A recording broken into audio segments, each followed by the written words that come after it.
Alright, I'm heading out on my Arktos, and there's nobody else out here because it's really, really hot.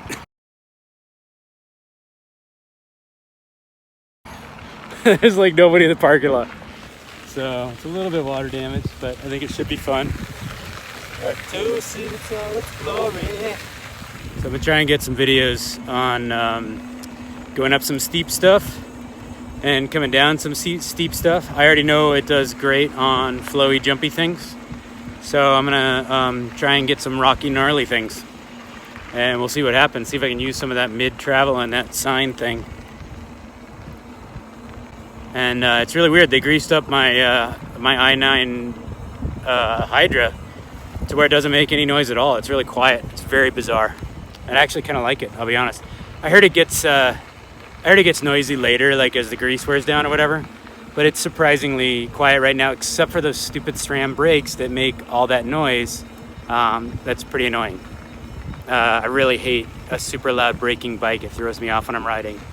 And I assume I'll just get desensitized to it like all you other people, but at first glance, I really hate it. Anyway, this is probably a stupid idea, but I wanted to get a review out there for all you people who are itching for one.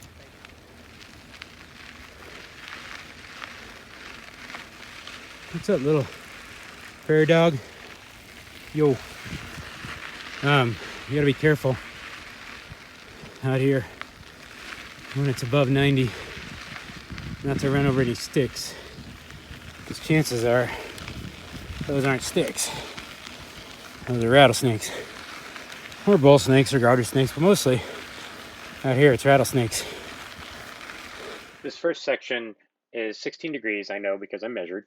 I stayed seated and I felt absolutely no slipping, and the bike felt super stiff and very efficient. Very similar to how I felt on the Ripley for climbing. There were just a couple of rocks in the way, nothing big and technical. And then I tried to climb the same thing with a little more power and in really high gear while standing, and you can hear the bike slipping a little bit. I also came down this section twice, once real slow and once kind of fast. No big surprises. I felt like I could have gone a lot faster and been totally fine. One thing that happened after I picked up my camera and tripod and started heading up the hill again is that I asked a lot of this SRAM drivetrain. I was in a super high gear and I jammed down like 3 different gears in one push to try and pedal up this hill while standing, and I had a lot of pressure on it, and I did lose the chain, and it went skipping down the cassette down into the bottom, which was kind of a bummer. I never really had that happen with Shimano, so I don't know if this is a SRAM thing. Wish me luck. I spent a lot of time thinking about how the Arktos climbs because I came off the Ripley, which is such a great climber, and I didn't want to lose anything. And honestly, it's a little different, but I didn't lose a lot. I think pedaling up is stiff. There's almost no pedal bob. Um, Traction is really great as long as you're staying seated and not putting a ton of power into it on that loose over hard stuff. The only difference is that the front end is a little bit more wandery, so you have to definitely keep your momentum up. But on the other side of that, your rear tire doesn't get as hung up on stuff as the Ripley did. So I think it's just a trade-off. I would prefer to have the more agile, maneuverable bike on the climbs and on the tech sections. And if it costs me a little front end stability to get that, I think that's totally fine. I was definitely holding back coming down here because this is the first real descent I had on this bike. It definitely wanted me to go faster, and it felt great and stable. I'll get to that in a sec. Okay, this is the techiest section. It's a really bad angle, so it just looks like nothing. But it's about a foot tall ledge that I usually go up and to the left around, and I did not make it this time. Partly because I ran into a branch, but also partly, to be frank, I was worried about the paint job. One of the main reasons why I bought the medium Arktos is because it fit my body better, and I was really having trouble getting the front end of the Ripley up over slow rolling drops like this. So I stopped to hit this little guy a few times to see how the Arktos handled. Obviously, I'm going pretty slow, but essentially what I discovered is that it's a lot easier to get that front end up with just a little bit of weight up the back. And I think that's going to come in really handy on some of the bigger slow rolling drops or not even slow rolling, but just bigger drops that you really need to land flat on at places like Apex or Floyd Hill. That was just a rollover to see how it squished And anyway, it was really, really impressed with the size and with the suspension. It's just the right amount of squish. Here's one last mini drop for all you slow motion squish fans. I always like to at least do one of these so I can see what the suspension and the chain and the forks are doing. I do feel like maybe I shouldn't have bottomed out on that. It looked pretty close, so I wonder if my forks are a little squishy. I'm super sad this turned out blurry because this was just supposed to be a slow motion parade with my beautiful, beautiful bike across this really weird rock in the middle of a field, but it didn't work out. Sorry about that. Right after this, I just turned off the camera and rode a little harder and faster and just took some mental notes. Holy fuck, it's hot. All right, a couple of notes. So first of all, the front end is definitely more wandery on the climbs, but not a lot. It's just a little, but that's to be expected. This is a medium with a slack head tube angle. And the Ripley is a huge anchored machine.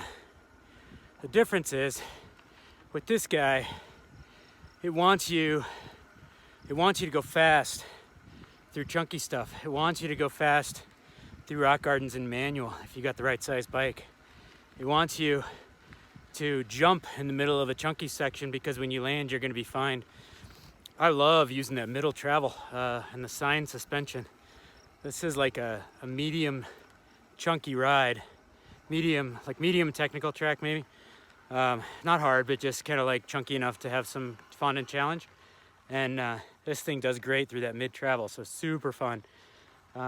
Also, if you come in too hot into a corner, which I did a couple times because I got my weight back, and it does like to track if you get your weight back.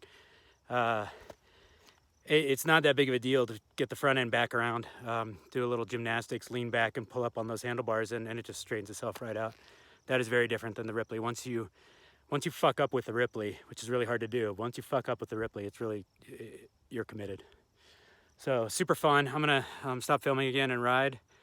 But yeah, man, super, super stoked on this bike. It's fantastic, and the medium is the right size. So that was pretty fun. I just I didn't want to film anything because it was too much fun to ride it. I just came down a long, not long, like mile, medium, like probably not very tech. It's basically like a green with some rocks in the middle, but it's got some berms. It's got a couple of little slightly chunky jumps, but nothing crazy. And I just rocketed down that thing. It was super fun. And the bike just felt like, again, it just wanted me to go fast. And it wasn't like go fast. It wasn't as stable, honestly, as the Ripley. I didn't feel super stable, but I felt like the Arktos had my back.